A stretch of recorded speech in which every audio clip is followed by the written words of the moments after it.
Subscribe to LearnCap and hit the bell icon to get notified. Hello friends, welcome to the amendment lecture on GST as applicable for CA Intermediate for November 2020 examinations. Friends, I hope, wish and pray that you are fit, healthy and fine and you are studying vigorously to clear yourself in the upcoming attempt. Friends, as regards as the scope of this amendment lectures is concerned, all the amendments which have come during the period 1st of November 2019 till 30th of April 2020 we are going to discuss. Let it be amendments which are made in the Act, let it be amendments which have come in the form of notifications, let it be clarifications which have been issued in the form of circulars, whatever is being effective during this period, we are going to discuss them all. So friends, good things first. Institute has given study guidelines for November 2020, for in which there are certain exclusions which are there. There as usual, there's nothing new. As regards as rate of tax on goods and services is concerned, they are not a part of your syllabus. However, rate of tax for a composition taxable person is a part of your syllabus. Exemptions on goods is not a part of your syllabus. However, exemption on services is a part of your syllabus. RCM on goods, let it be under CGST Act or IGST Act, reverse charge mechanism on goods is not a part of your syllabus. However, reverse charge mechanism on services is a part of your syllabus. Input tax credit, proportionate input tax credit mechanism, rule number 42 and 43 with regard to real estate projects is not a part of a syllabus. Also, reversal of additional duty of customs in respect of gold or bars is not a part of a syllabus. Friends, as regards as return filing is concerned, as we all know, currently there is no matching concept, there is no GSTR 1A, there is no GSTR 2, there is no GSTR 3. So therefore, filing of these returns is not a part of a syllabus. Also, matching of input tax credit and matching of reduction in output tax liability by means of issuance of a credit note is also not a part of a syllabus. The next exclusions. Finance Act 2020 is not applicable for examinations. So friends, any change which is made to the GST Act via Finance Act 2020 is not applicable for examination because Finance Act 2020 came into force only after 30th of April 2020. So therefore, the provisions of Finance Act 2020 is not applicable for your November 2020 examinations. Sabka Vishwas Legacy Dispute Resolution Scheme, which came into force by Finance Act number 2 of 2019, is deliberately kept outside your syllabus. This scheme is not applicable for your examinations. Staggered due dates for return filing is not applicable for examinations. Friends, take for example the due date for filing GSTR 3B. The due date for filing GSTR 3B, generally we understand it to be 20th of subsequent month. However, friends, in real life scenario, the due date for filing GSTR 3B for registered persons having an aggregate turnover exceeding rupees 5 crore. For them, it happens to be 20th of subsequent month. For all other registered persons, depending on states, there are different due dates. For few states, the due date is 22nd. For few states, the due date happens to be 24th of subsequent month. But however, these staggered due dates are not applicable for examinations. For examination, it happens to be 20th of subsequent month. Amendments which are made for providing relief during the pandemic is not applicable for examinations. So friends, during this COVID-19, the rate of interest for delayed payment of taxes have been brought down. The late fees have been brought down. But however, these changes, these relaxations are temporary in nature. So therefore, they are not applicable for your examinations. The state of Jammu and Kashmir has been reorganized into Union Territory of J&K and Union Territory of Ladakh with effect from 31st of October 2019 itself. This also is not applicable for your examinations. So friends, as regards as your examination is concerned, Jammu and Kashmir still continues to be called as a state. The reason being, even though with effect from 31st of October 2019 the reorganization happened, still the definition of Union Territory in the GST Act was amended only via Finance Act 2020. So friends, since Finance Act 2020 is not applicable, this conversion of Jammu and Kashmir from a state to Union Territory is also not applicable for your examination. For that matter, friends, if you have a careful look, this reorganization happened with effect from 31st October 2019 itself.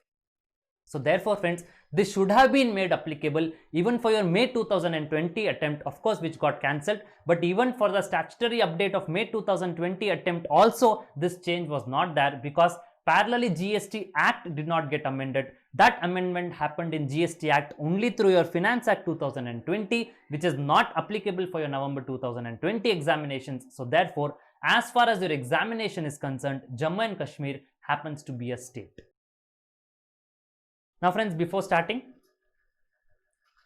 as regards as LearnCap students is concerned, friends, the lectures which you are watching in LearnCap portal, they are not amended. As already it was informed to you, they are not amended for your November 2020 examinations. There the amendment would happen. The original footage which is there, the amendments at the relevant places, that would happen tentatively by 15th of August 2020. I sincerely apologize you from my side. This delay, the circumstances were not in my control, so therefore I could not amend these. So I would request you that all those who are studying, you can continue to study and you can supplement. You can supplement those lectures what you have studied from LearnCap portal using these YouTube video lectures, amendment lectures. The amendments are very few and you'll find it interesting. You'll be able to update them. However, friends, those who are planning to start studying your indirect taxation after 15th of August 2020, so you can start your preparations there. If you're starting your preparations after 15th of August 2020, you'll find the lectures updated. So friends, I would try from my side to tentatively update the lectures maximum by 15th of August 2020. Once again, my sincere apologies to the hardship which is caused to you from my side. Amendment notes are already attached. You can download them and you can revise the amendments from these notes. Now friends, the general presumption with which we are going to proceed to discuss the amendment lectures is we are going to discuss only on the change portion. We are going to discuss only on the change portion. Of course, we are going to discuss what is the reason for the change, what was the hardship and why this change was required. However, a basic understanding of the law is expected from you. Only when you are in a position to know the basics, you will be able to appreciate the change. So friends, only ones who have gone through the lectures already or only ones who know the lectures already, only they will be able to appreciate these amendment lectures in a full-fledged manner. So friends, basics is expected from you. We are going to discuss only on the change aspect. Of course, with reasons, with all the logical reasoning why this change is required, how the government has tried to arrest the loophole, all those things we are going to discuss, but you are expected to know the basics. Friends, those students who are asking for the book, the link is given in the description, and also there is a book which is authored on CA Final. There are two modules, Module 1 and Module 2. I am the co-author of the book. I have authored this along with CA Vishal Jain. You can order this book for those who require from the website which is given. For IPCC, there is one module which is available. For CA Final, there are two modules. If at all this book is required, you can order from the description link which is provided there, or you can order from the website which is mentioned over here. Now friends, before we start with, there was one common query which I had received from many students, whether interest is applicable on gross liability or net liability. Friends, there is no amendment as regards as this particular discussion is concerned. I just thought it to share it generally because many students were asking the common question. So now friends, let's understand the scenario first. Let's say for a particular month, July 2020, my output tax happens to be 1 lakh. My input tax happens to be 80,000 rupees. So 20,000 rupees I am supposed to discharge from my electronic cash ledger. Now friends, the due date for filing my July month return, it happens to be 20th of August 2020. However, I filed this return in a delayed manner. Let's say I filed the return on 25th of August 2020. Now there is a delay of 5 days in payment of taxes. There is a delay of 5 days in payment of taxes. Now for these 5 days, am I supposed to pay interest? The answer is yes, I am supposed to pay interest. The question is, should I pay interest on gross liability which is 1 lakh rupees, or should I pay interest on net liability which is 20,000 rupees? Now friends, why does this question arise is because now the basic question is how much taxes have I not paid, or how much taxes have I paid in a delayed manner? Now friends, please remember, my tax liability is not 20,000 rupees, my tax liability is 1 lakh rupee. My tax liability happens to be rupees 1 lakh. This 1 lakh tax liability, I am discharging it. I am discharging it by debiting my electronic credit ledger to the extent of 80,000 rupees and debiting my electronic cash ledger to the extent of 20,000 rupees. So technically speaking, section 50 as it stands, how much tax have I paid in delayed manner? I have paid a tax of 1 lakh rupees in delayed manner. I have paid a tax of 1 lakh rupees in a delayed manner because this 80,000 rupees which I am going to discharge through my electronic credit ledger, this also I have discharged only on 25th of August. I have debited my electronic credit ledger. So my entire 1 lakh rupees I am discharging. Please understand, when I am debiting my electronic credit ledger also is a mode of payment. And when I am debiting my electronic cash ledger also is a mode of payment. So 1 lakh rupees tax liability, I am discharging it 80,000 rupees by debiting my credit ledger, 20,000 rupees by debiting my cash ledger. When I have done this debit is the date on when I have made the payment. Now, I have debited my ledgers on 25th of August. So therefore, the entire 1 lakh rupees I have paid in a delayed manner. There is a delay of 5 days. So interest technically according to section 50 is applicable on gross liability. However, friends, industry was agitated due to the fact that, friends, please understand, GST law nowhere states that a person can file the returns only after he pays the taxes. According to GST law, a person can even file the returns without payment of taxes. But however, GST portal doesn't allow a person to file the returns without payment of taxes. Now, due to the design of technology, due to the design of portal, a person is not in a position to file the returns without payment of taxes. Had he given an opportunity according to the law to file his returns without payment of taxes, he would have very well filed his returns on 20th itself. He would have debited his electronic credit ledger on 20th itself to the extent of 80,000 rupees, and what would have remained unpaid would have been only 20,000 rupees. He would have paid interest only on unpaid tax liability to the extent of 20,000 rupees. Because of the deficiency of portal, which is not in accordance with law, interest happens to be on gross liability. This was the matter why the industry was agitated. They represented and the GST Council heard it. They amended section 50. And the amended section 50 tells interest is going to be on net liability. However, friends, this amendment to section 50 had not yet been notified. It is not yet into force. It is there in section 50, but it is not yet effective as of today. So friends, as of today, section 50 doesn't stand in its amended form. It stands in its original form. Even though the section is amended, it is not yet notified to be implemented. So it still is effective in its original form, where interest stands to attract on gross liability. However, friends, the GST Council, to facilitate the trade, they have further clarified that this amended section 50, whenever it is going to be notified, it is going to be notified with effect from a retrospective date 1st July 2017. So whenever this amended section 50 is going to be notified, that is interest to be paid on net liability, it is going to be notified with effect from 1st of July 2017. Whenever, let it be tomorrow, day after tomorrow, after a week or month, whenever the section 50 amended form is going to be notified, it is going to be notified with effect from 1st of July 2017. So therefore, friends, now since the industry knows that whenever the notification comes, it would come from a retrospective date. So the industry is now paying interest on net liability only. Even though section 50 in its amended form is not yet notified, but whenever it is going to be notified, it will be notified with retrospective effect from 1st July 2017. So therefore, practically the industry is paying GST interest on net liability and not on gross liability. But friends, as regards as examination is concerned, since section 50 is not yet notified,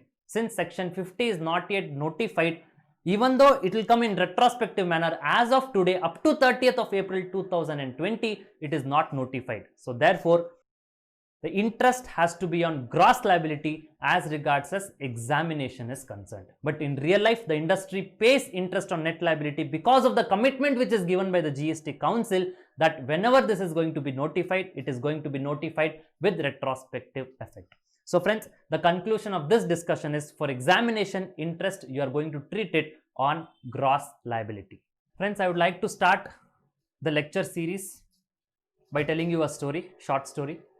I thought I would tell this story at the end of the lectures, but however, I knew that not all of you are going to watch all the lectures throughout the end, because the YouTube lectures which are there, the last video always gets very less views as compared to the first video.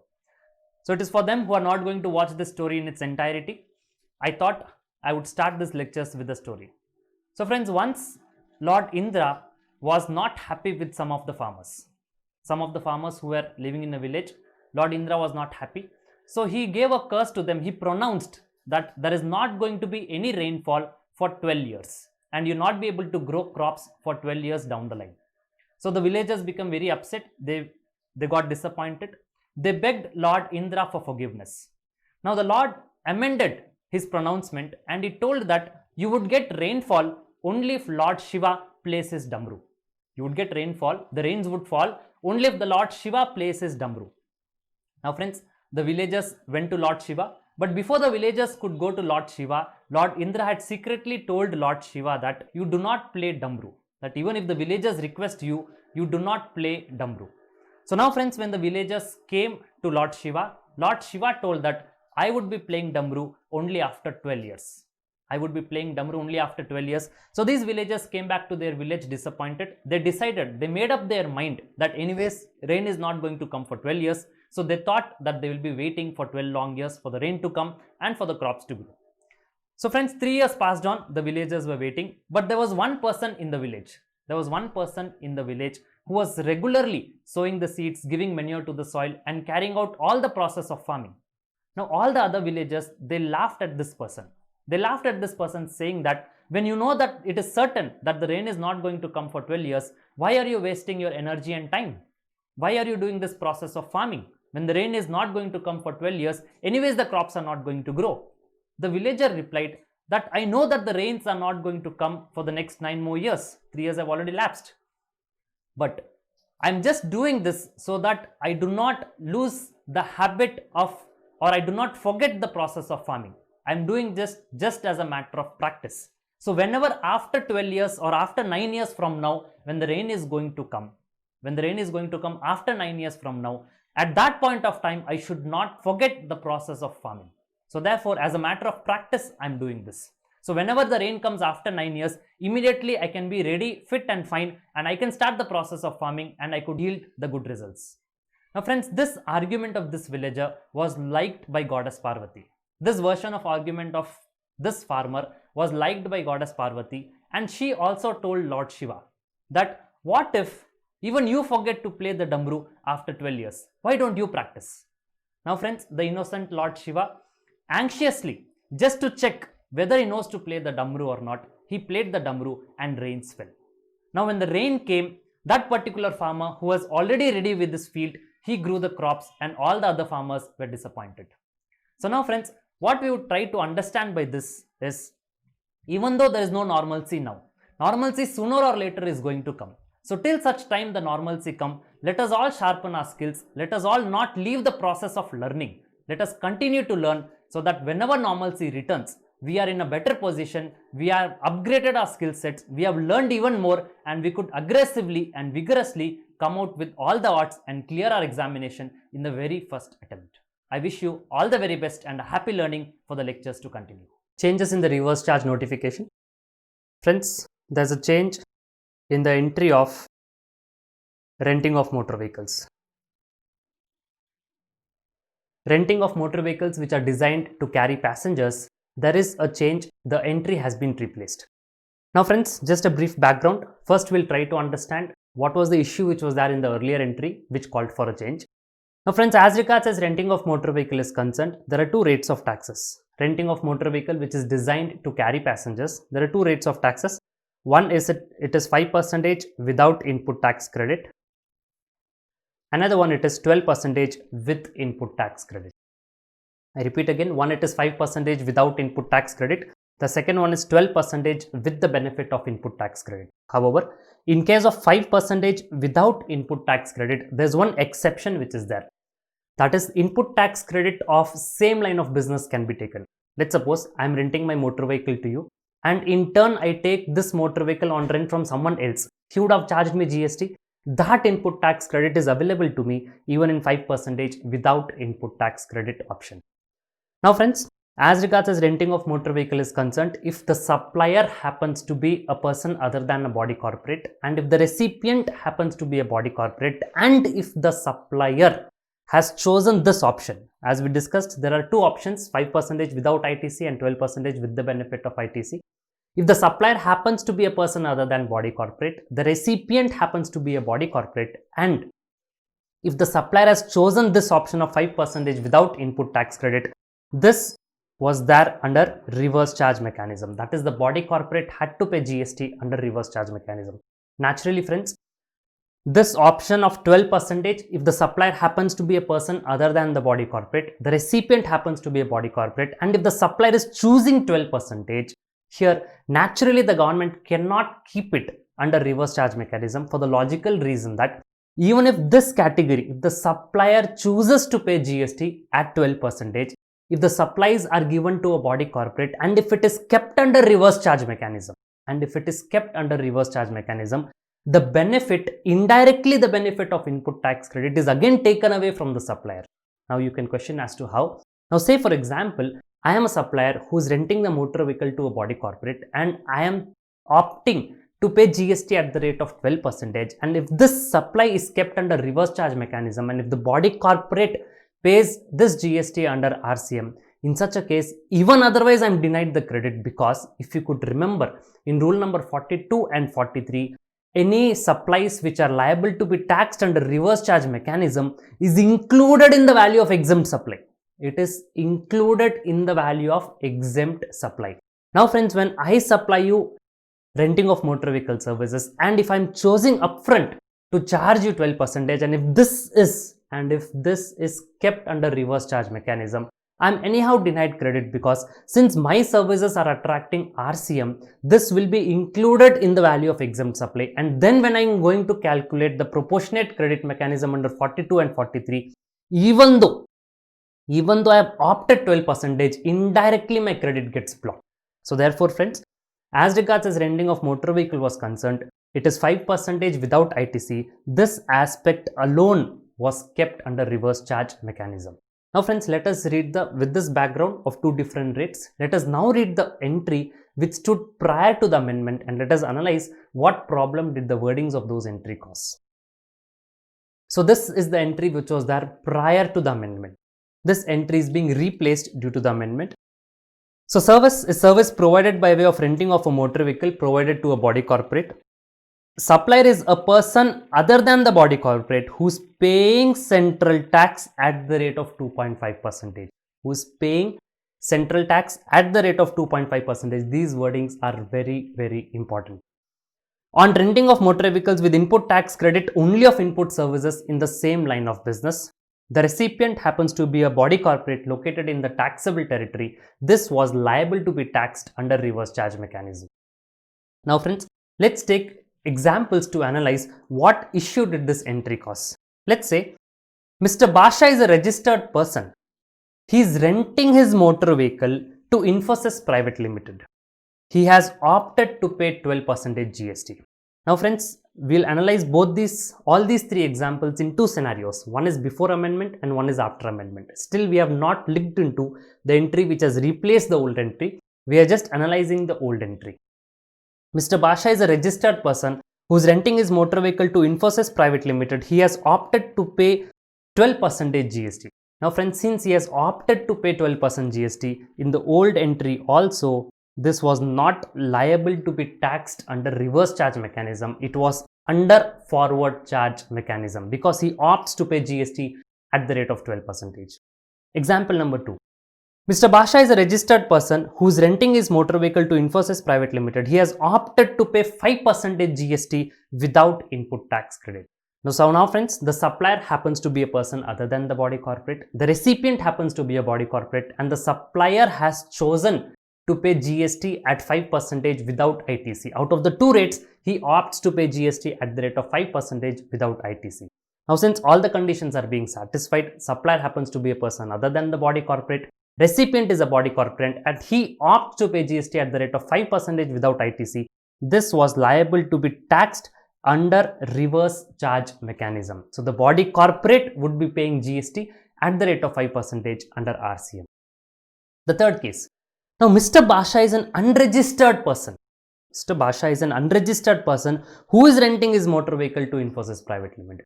Now friends, the supplier happens to be a person other than the body corporate, agreed. The recipient happens to be a body corporate, agreed. But is the main condition being satisfied that he should pay GST at the rate of 2.5%?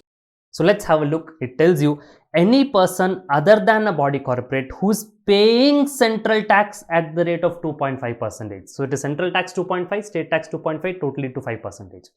Now friends, RCM would get attracted only and only when the supplier pays central tax at the rate of 2.5%. So now friends, in our example, in example number 3, this Mr. Basha, who is an unregistered person, he naturally will not pay central tax at the rate of 2.5% because he is not registered person.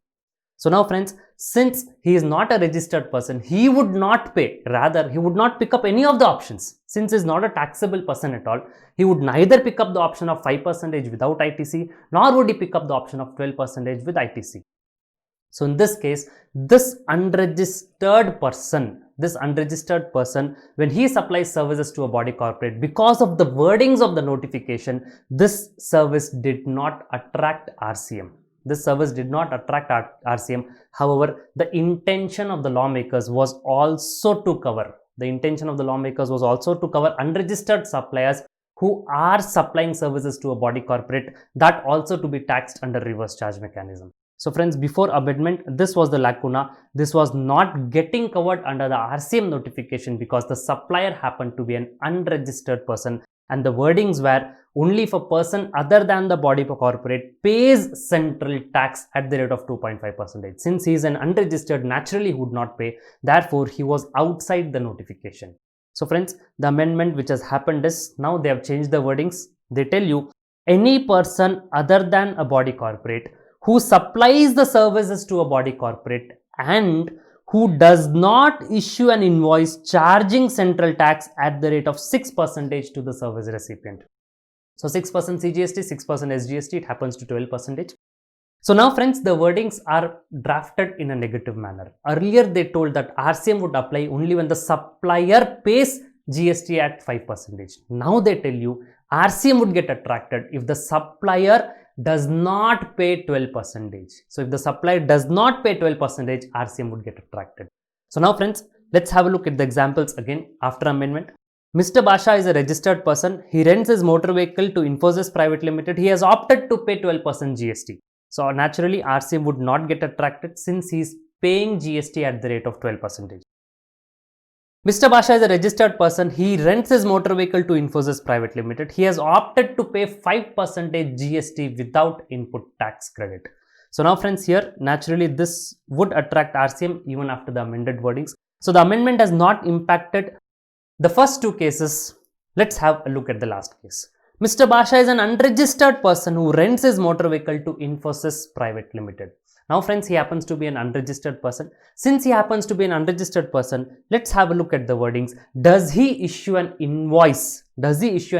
Charging central tax at the rate of 12%? The answer is no. So is he getting covered over here? The answer is yes. He is a person who is supplying services to a body corporate and who does not issue an invoice charging CGST at 6% and SGST at 6%. So now friends, this service will get covered under reverse charge mechanism. So now this is a case where the lacuna was trying to be removed. Because of the wordings, an unregistered person supplying services to a body corporate was going outside the notification. The government amended the notification, replaced the entry.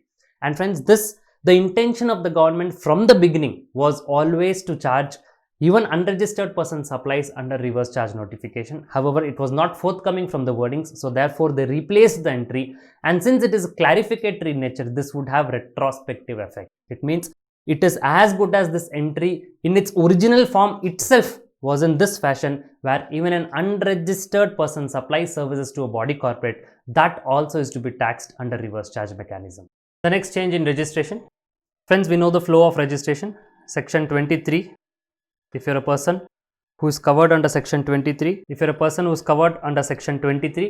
you are not at all liable to be registered. Since you are not at all liable to be registered, you are not a taxable person. GST law itself doesn't apply upon you.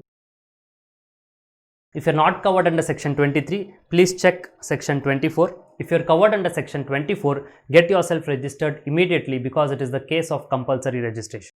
If you are not covered under section 24 as well, by default, you fit into section 22. You can obtain registration after you cross the threshold.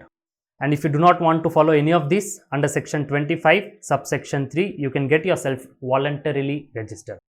Now friends, as regards as section 22 is concerned, there's an amendment.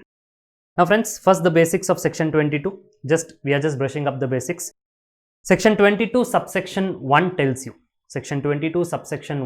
you, you have to get registered in that state from where you make a taxable supplies in case if your aggregate turnover exceeds rupees 20 lakhs. You have to get yourself registered in that state from where you make a taxable supply in case your aggregate turnover exceeds rupees 20 lakh rupees. Now friends, the first proviso tells you, in case if you are making a taxable supply from any of the special category states, 20 lakh rupees has to be read down as 10 lakh rupees. The second proviso tells you, the government may, at the request of any of the special category states, enhance their threshold from 10 lakh rupees to 20 lakh rupees. So these are the basics which we have already done. There's no change over here. Now the change which comes is, you have another proviso, third proviso being added to section 22 subsection 1. And this is again nothing new proviso. The provisions which were there in notification number 10/2019 central tax, which further enhanced the threshold from 20 lakh rupees to 40 lakh rupees for those persons who are engaged exclusively in supply of goods. Those provisions which were there in that notification are imported in section 22 itself by means of adding a third proviso to section 22 subsection 1. So now the proviso reads, provided also that the government may, at the request of a state and on the recommendations of council, enhance the aggregate turnover. They can enhance the aggregate turnover from 20 lakh rupees to such amount not exceeding 40 lakh rupees in case of supplier who is engaged exclusively in supply of goods, subject to such conditions and limitations as may be notified. So friends, on a broader sense, the provisions which were there in notification number 10/2019 central tax are imported into section 22 itself by means of inserting a proviso, that is the third proviso in section 22 subsection 1. Now friends, one may question that after this is being done, after this provisions of 10/2019 have been inserted in the section itself, after it being inserted in the section itself, is 10/2019 withdrawn, or does the notification number 10/2019 which was issued under section 23? Please be careful friends. Notification number 10/2019 was issued under section 23, exemption from obtaining registration for a person who is engaged exclusively in supply of goods if his aggregate turnover doesn't exceed rupees 40 lakhs. Is this notification withdrawn, or does this notification become useless? The answer is no. This notification still prevails. This notification which is issued under section 23 still prevails, because even though the wordings are inserted in section 22 itself, section 22 also demands a notification to be issued. Here the power doesn't flow directly, the answer doesn't come directly from the section itself. A notification also has to be issued under section 22 to enhance the limit from 20 lakhs to 40 lakhs. Please read along again. Here it tells you, provided also that the government may, at the request of a state and on the recommendations of council, enhance the aggregate turnover from 20 lakh to such amount not exceeding 40 lakh rupees in case of a supplier who is engaged exclusive in supply of goods, subject to such conditions and limitations as may be notified. So friends, as of today, no notification has come under section 22. Even though the provisions are imported under section 22, still effectively we could say that this is not effective because notification so far has not been issued under section 22. So therefore, the taxpayers, they could still take, the assessees could still take the benefit of notification number 10/2019, which is issued under section 23, which is not withdrawn and which is still in force. But however friends, as regards as this section is concerned, they have tried to clarify one thing in which there was an element of doubt in notification number 10/2019. Notification number 10/2019 told you that the enhanced threshold benefit would be available only for a person who is dealing exclusively in supply of goods. only for a person who's dealing exclusively in supply of goods. Now, there were doubts which were raised from the businessmen stating that, let's suppose there's a person whose turnover is 38 lakh rupees. Let's suppose there's a person whose turnover is 38 lakh rupees. He is dealing exclusively only in supply of goods. He deals exclusively only in supply of goods. However, out of this 38 lakh rupees, 2 lakh rupees is interest income which is earning. 2 lakh rupees is interest income which is earning. Now the question was, can this person enjoy the enhanced threshold?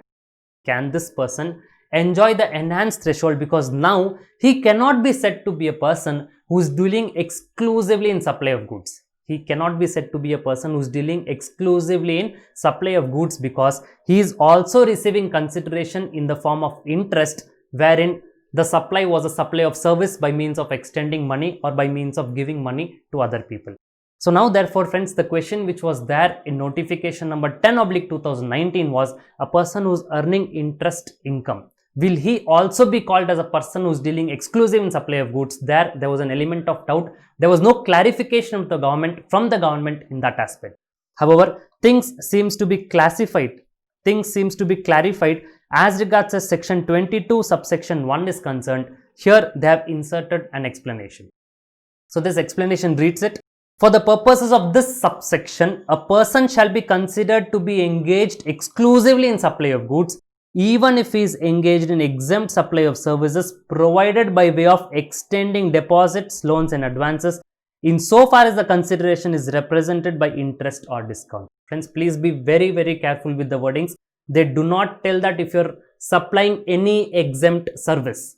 If you're supplying any exempt service, we will treat you as an exclusive supplier of goods. The answer is no. They tell you if you're supplying exempt service in the form of interest, if you're receiving exempt supply of services provided by way of extending deposits and loans, and the consideration which you receive is in the form of interest, then we will give you the relaxation. We will treat you as though you are an exclusive supplier of goods. So friends, this benefit is available only and only for a person who is having interest income as an exempted income. So however friends, as we already discussed, so far under section 22, there is no notification which is being issued. So the notification number 10/2019 central tax, which is issued under section 23, is still going to continue till any notification under section 22 is being issued, giving effect to the third proviso to section 22. So this is 10/2019, which is issued under 23 subsection 2. This still holds good and will still hold good till a notification under section 22 is being issued. Now friends, just let's have a comparative look at notification number 10/2019, which is issued under 23 subsection 2, and the wordings of 22 subsection 1 third proviso read with the notification which is yet to be issued. This notification under section 22 is not being issued so far. Let's have a look. The threshold, both say the same threshold. Even section 23 subsection 2, the notification 10/2019 tells you the same threshold of 40 lakhs along with certain conditions. Here also it is 40 lakhs subject to conditions and notifications as may come up. The product, here it is only goods. Notification number 10/2019 tells you this benefit will be available only to a person who is exclusively engaged in supply of goods. There is no reference whatsoever to any interest income. Whether a person who is earning interest income will also get the benefit of this notification, the notification is silent and there is no clarity from government as regards as this aspect is concerned. However, as regards as section 22 subsection 1 is concerned, the explanation clearly tells you that goods and interest, if there's any person who is exclusively engaged in supply of goods and if he is also earning interest income, then he will be treated for the purpose of section 22 subsection 1 as though he is engaged exclusively in supply of goods. Applicability. Here, this notification 10/2019 will not be applicable to these states, that is your special category states, and these few states which were there. This notification is not going to apply. To Arunachal Pradesh, you have Sikkim, you have Telangana, you have Uttarakhand, you have Meghalaya and you have Puducherry. So for these states, this notification 10/2019, any person who is engaged in making intra-state supply of goods in these states cannot take the benefit of this notification. As regards as the notification under 22 subsection 1 is concerned, it is still to be issued. So we are still to see which states are not going to be covered in the notification whenever it is going to come up. As regards as interest is concerned, interest in aggregate turnover. Now here, will interest form a part of aggregate turnover? The answer is yes. Friends, please don't get confused. There are two different aspects. One is, just because a person is having interest income, he becomes ineligible to opt the benefit of notification is a different question. And the question number two is whether interest will exhaust the threshold is a different question. Now say for example, let's suppose as a person whose aggregate turnover, is 38 lakh rupees. Now out of which 2 lakh rupees is from interest income. Is he eligible? Is he eligible to choose the benefit of this enhanced threshold? The answer is yes, he will still be treated as an exclusive supplier of goods. We are discussing about 22 subsection 1.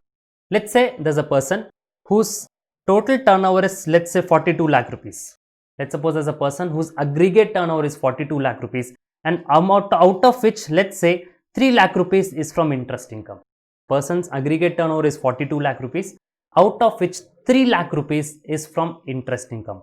Now the question is, friends, is he liable to be registered? Is he liable to be registered? The answer is yes. He is liable to be registered because his aggregate turnover has crossed 40 lakh rupees. Your interest income will exhaust your aggregate turnover.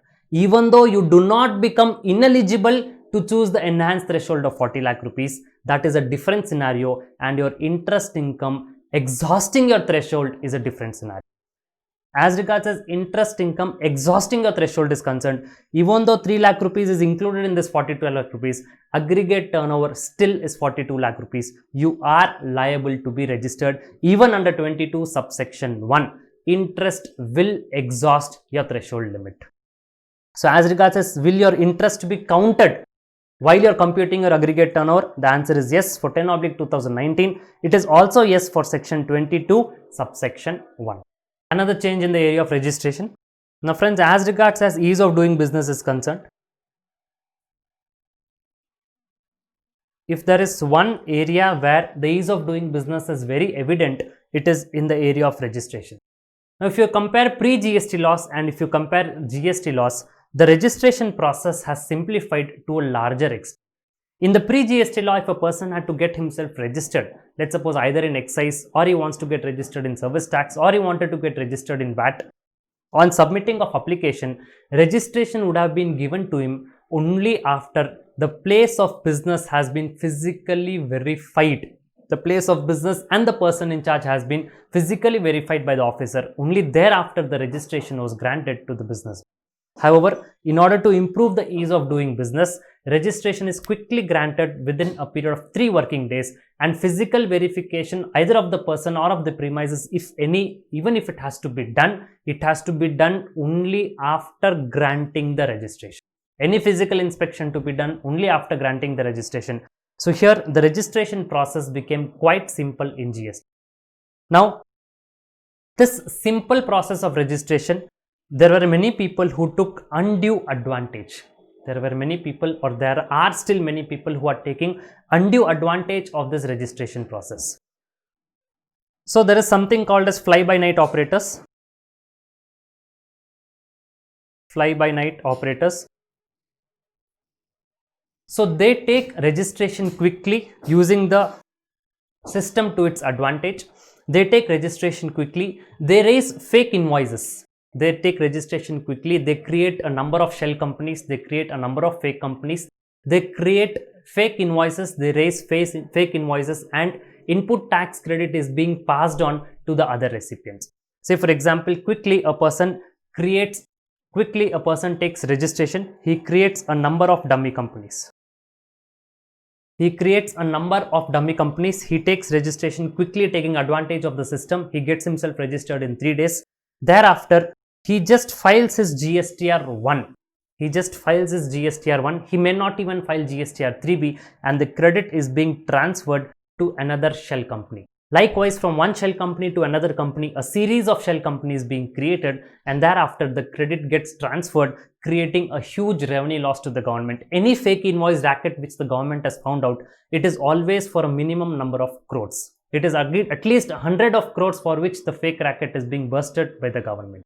Now, this is because of the flexibility which is there in the system to give you registration quickly. Now, this person would file GSTR1. He might also file GSTR3B. Let's suppose the first person who wants to transfer the credit, he would file his GSTR1. He would also file his GSTR3B, and he would pay the taxes in 3B using the credit which he has not even got. He would simply say, my credit is so much. He would pay the taxes. And now the dummy credit is being transferred. There's no real output tax liability. There is actually no movement of goods. There is no commercial transaction which has happened. All these series of companies have been created only and only with the intention to defraud the government. So now friends, by the time the government finds out the first person in the chain, the credit would have been already transferred, let's suppose, to 5 or 6 chains down the line.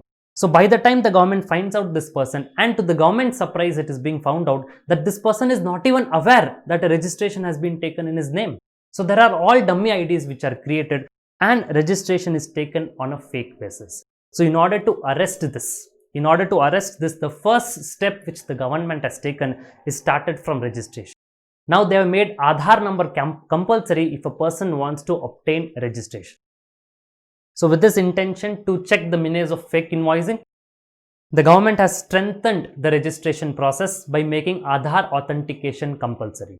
Now friends, as regards as registration is concerned, now as of today, if the government wants to strengthen this, if the government wants to tighten the fake invoices, now there are so many people who are already registered today. And there are persons who are going to apply for registration in the coming future. So therefore, Aadhaar authentication is made mandatory for both, for the persons who are already registered. You might have already been registered, you would have taken registration prior to this amendment coming into force, but still, if you are a registered person, you also have to carry out the process of Aadhaar authentication. So now friends, with this background, let us read the new subsections which have been introduced in section 25. Section 25 tells you the process of registration. So in 25, subsection 6A, the new subsection which is being introduced, it tells you every registered person. So this subsection is specifically speaking about those persons who have already registered themselves on the portal. Every registered person shall undergo authentication or furnish proof of possession of Aadhaar number in such form and manner and within such time as may be prescribed. Now friends, so far as 25 subsection 6A is concerned, no notification has been released as of yet. It simply tells you in the form and manner as may be prescribed, every registered person shall undergo authentication or he shall furnish the proof of possession of Aadhaar number in such form and manner as may be prescribed. So far, nothing has been prescribed.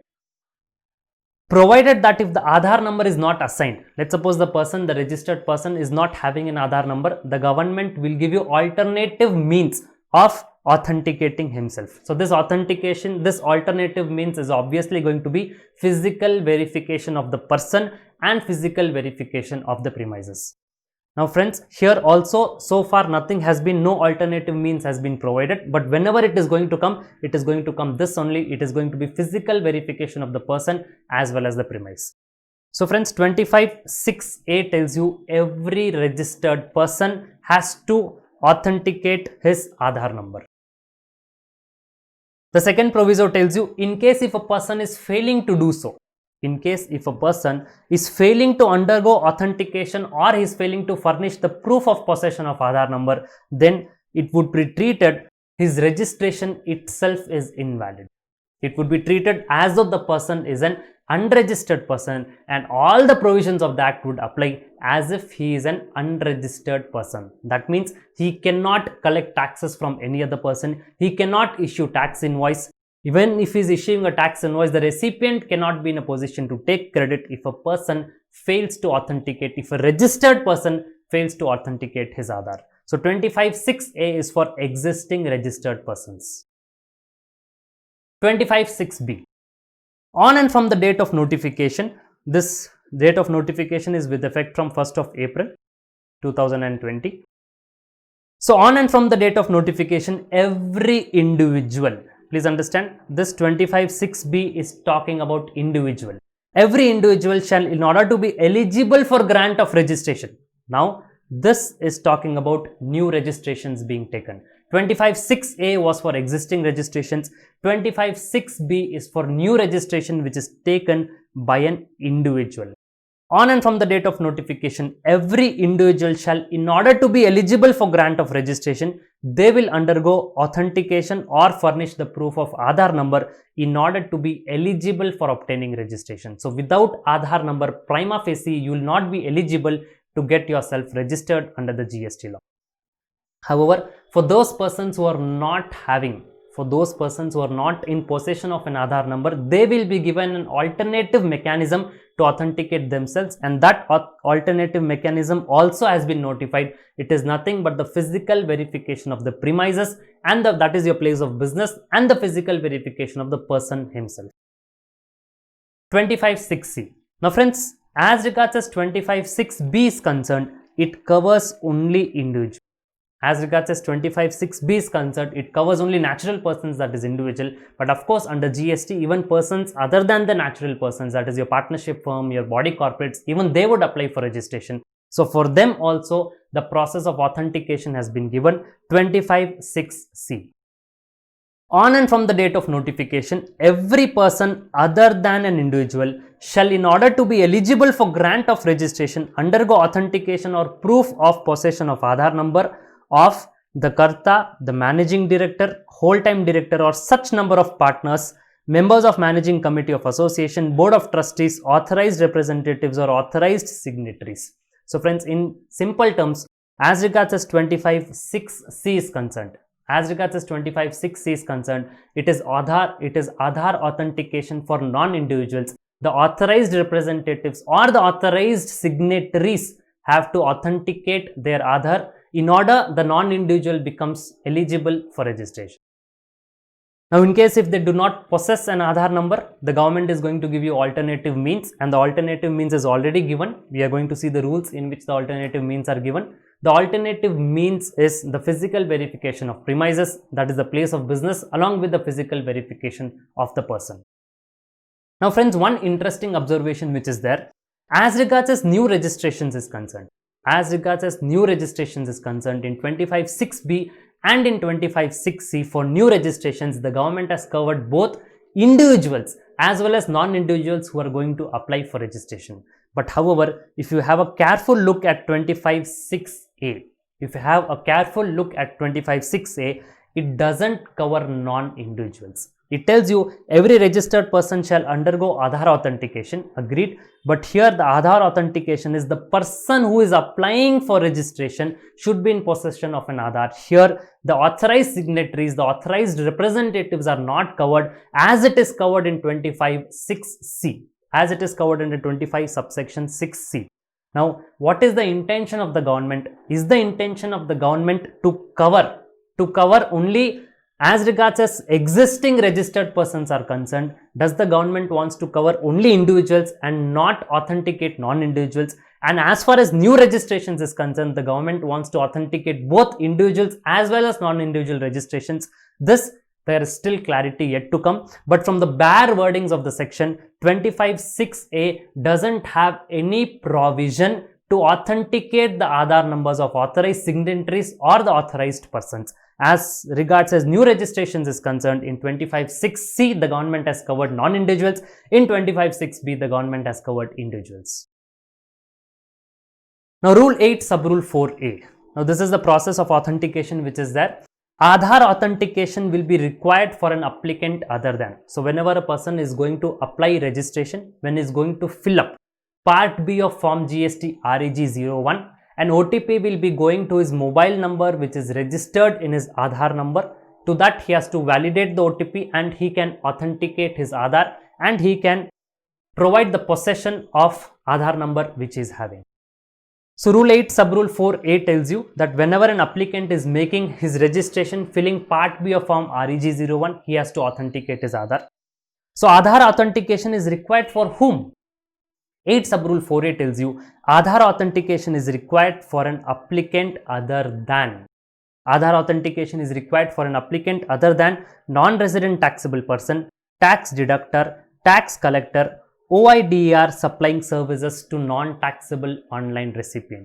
So friends, for these persons, Aadhaar authentication is not required. For these persons, even if they are applying a new registration, Aadhaar authentication will not be required.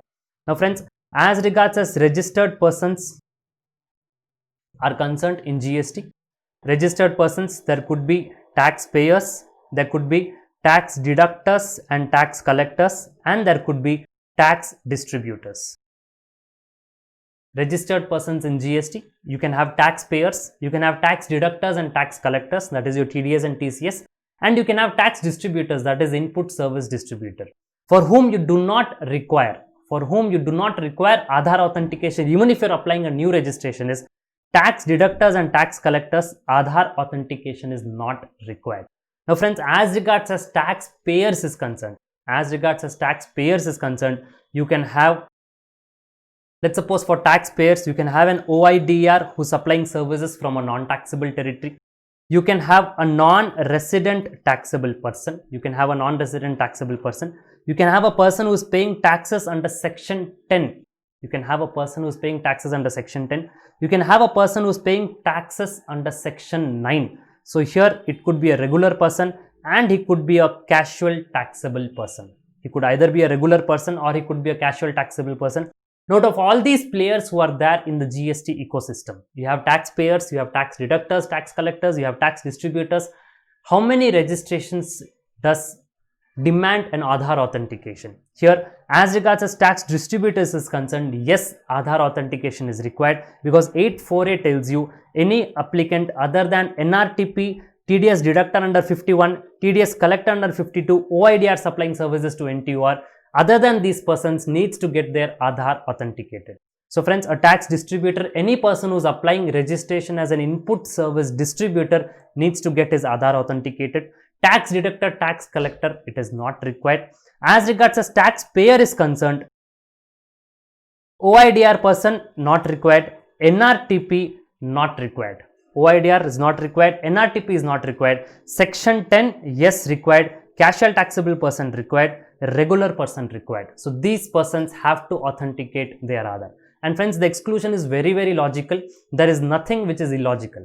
Friends, please understand, as regards as tax deductor and tax collector is concerned, why they do not require an Aadhaar authentication? The simple reason is tax deductors and tax collectors are going to pay some revenue to the government. They cannot pass on the fake credits.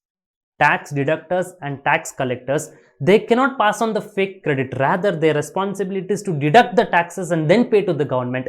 And as we already discussed, this Aadhaar authentication is there only to check the menace of fake invoices, to check that the credits are not passed illegally. So tax deductors and tax collectors, even otherwise they cannot pass on the credit. So therefore, Aadhaar authentication is not required. Tax distributors, your input service distributors, yes, they are in the process of passing on the credits to their recipients. So therefore, here Aadhaar authentication is required. As regards as OIDR is concerned, he is a person who is located in non-taxable territory. Naturally, he will take registration only for his B2C supplies, because only for that he is liable to pay GST under forward charge mechanism. And OIDR who is sitting in non-taxable territory, when he supplies the services to NTOR, then he is supposed to take registration and pay taxes under forward charge mechanism. Two reasons. One, he is not in a position, his business model itself is not in a position to pass on the fake credits. So therefore, Aadhaar authentication is not required. Two, he is a person who is sitting in non-taxable territory, and for a person who is not a citizen of India, he will not possess an Aadhaar number. So therefore, Aadhaar authentication is not required. As regards as a non-resident taxable person is concerned, he is coming from a place outside India. He is not a citizen of India generally. So therefore, he would not have a possession. He would not possess an Aadhaar number. So therefore, Aadhaar authentication is not required in these cases. For the rest, all other cases, you do require an Aadhaar authentication. 25(6)(d). So we have seen 25(6)(a) for existing registrations, 25(6)(b) for individual new registrations, 25(6)(c) for non-individual new registrations. 25(6)(d), the provisions of subsection 6(a) and 6(b) or 6(c) shall not apply to such person or class of persons or any state or union territory or part thereof, as the government may, on the recommendations of council, specify by notification. So friends, as regards as 6D is concerned, it gives relaxation to some more people for Aadhaar authentication not required for those persons who are mentioned in 6A, 6B and 6C. Now what do you mean by Aadhaar? Aadhaar number means that which is mentioned in your Aadhaar Act. So now friends, this is the summary. As regards as 25(6)(a) is concerned, it is Aadhaar authentication for existing registered persons. It covers only individuals. Maybe this was not the intention of the government, but whatever it may be, the wordings, the bare wordings of the section 25(6)(a) seems to cover only individuals for existing registered persons. 25(6)(b) Aadhaar authentication for persons who is seeking new registrations, it is for individuals. 6C new registrations other than individuals. 6D it is relaxation from 6A, 6B and 6C. So now friends, what is pending in this is alternative means rule number 9 and rule number 25. If a person doesn't possess an Aadhaar number, the government has to provide them. The government just cannot tell that you cannot take registration. The government has to provide them some alternative means to authenticate themselves. And notification 17/2020, which is issued under 25(6)(d), which is relaxing certain persons, they need not authenticate their Aadhaar. So first let's look into rule 9 and rule 25. As we already discussed, the alternative means is nothing but it is physical verification of the premises in presence of the person who has applied for registration. So both is going to be checked, the premises, the place of business, as well as the person who has applied for registration, their physical inspection is going to be carried out. So now friends, as we all know, if we could recollect rule number 25, under GST, can a proper officer physically verify the premises for the purpose of registration? The answer is yes, the officer can physically verify the premises, but only after he has granted the registration. Only after he has granted the registration, the officer can physically verify the premises. However, now rule 25 also stands amended. It tells you that if a person doesn't possess an invoice, if a person doesn't possess an Aadhaar number, for him registration would be granted only after the physical verification of premises. If a person is already possessing an Aadhaar number and if he has authenticated it, his premises also can be inspected, but his premises can be inspected after the registration has been granted. So post grant of registration, a person whose Aadhaar is authenticated, his premises could be verified. For a person who has not authenticated his Aadhaar, his premises will be verified before the grant of registration. This is the alternative means which has been provided. So let's have a look at rule number 9, where a person other than those who are notified under subsection 6D. So 6D is nothing but those persons who are relaxed from Aadhaar authentication. Where a person other than those who are notified under subsection 6D of section 25 fails to undergo authentication of Aadhaar number, then the registration shall be granted only after physical verification of the principal place of business in presence of the said person. So therefore, physical verification of the principal place of business also, and it has to be done in the presence of the said person. So it indirectly becomes the physical verification of the said person also. And it shall be done not later than 60 days from the date of application. So whenever a person applies for registration, if he has not authenticated his Aadhaar, physical inspection of the principal place of business in presence of the said person has to be done not later than 60 days from the date of application. Now friends, please recollect the concept of deemed registration. Let's suppose if a person has applied for registration, for him or to him registration has to be granted within a period of 3 working days. If a person has applied for registration, registration has to be granted to him within a period of 3 working days. If it is not granted to him within a period of 3 working days, then the registration shall deem to be granted. The system itself would generate the GST registration number. However, that provision of deemed registration has to be now be amended, because now if a person who is not authenticating his Aadhaar, for him registration cannot be granted within a period of 3 working days. So the concept of deemed registration would not apply to those persons who have not authenticated their Aadhaar number. So it tells you in the manner, alternative means the physical inspection has to be done within a period of not later than 60 days from the date of application in the manner provided under rule number 25.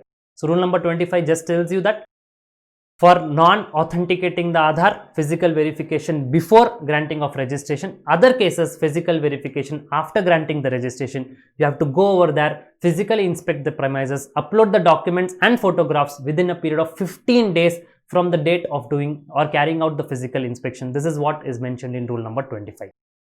So in the manner which is provided under rule number 25, and the provisions of deemed registration in case of no action by PO shall not be applicable in such cases. So friends, in very simple terms, if you have authenticated your Aadhaar, registration would be given or deemed to be given to you in a period of 3 working days. Otherwise, registration would be given to you only after physical verification of premises in the presence of such person, and the concept of deemed registration would not apply.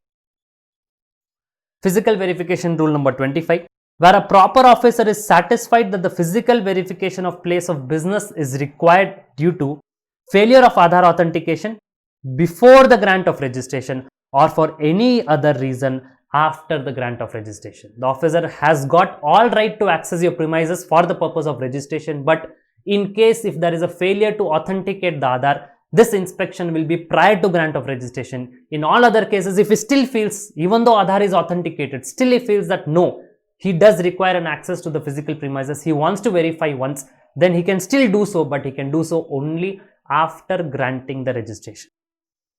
He may get such verification of the place of business in the presence of the said person done, and the verification report along with the other documents including the photographs shall be uploaded in form GST Reg 30 on common portal within a period of 15 working days following the date of such verification. So friends, it is very simple. He has to go physically verify the premises in the presence of said persons. The photographs and the other documents has to be uploaded within a period of 15 days from the date of such verification. Now friends, relaxation is concerned. Section 25(6)(d) empowers the government to issue a notification to relax certain persons from Aadhaar authentication. So now we go. The provisions of subsection 6b or subsection 6c of the said act shall not apply. So now friends, this notification 17/2020 which is concerned, it is only providing a relaxation for the new registrations. This notification doesn't apply for relaxation. This notification doesn't apply for relaxation to existing registrations, because here the reference which is given in 17/2020 is the provisions of subsection 6b and 6c. 6b is individual new registration, 6c is non-individual new registration. Shall not apply to. That means a person who is not a citizen of India. For a person who is not a citizen of India, he need not get his Aadhaar authenticated, because naturally he might not have an Aadhaar number. To a class of persons other than the following class of persons. So for these persons, to these persons mandatorily Aadhaar authentication is required. For persons other than these persons, Aadhaar authentication is not required. So for individual, Aadhaar authentication is always required. Then you have authorized signatory of all types. For authorized, if it is a non-individual new registration, other than for authorized signatories, I repeat, if it is a non-individual new registration, authorized signatory of all types have to get their Aadhaar authenticated.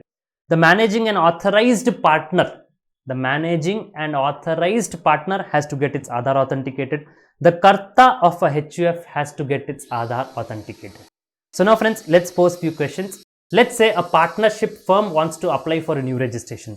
Do all the partners have to authenticate their Aadhaar? Let's have a look at the relaxation which is given in 17/2020.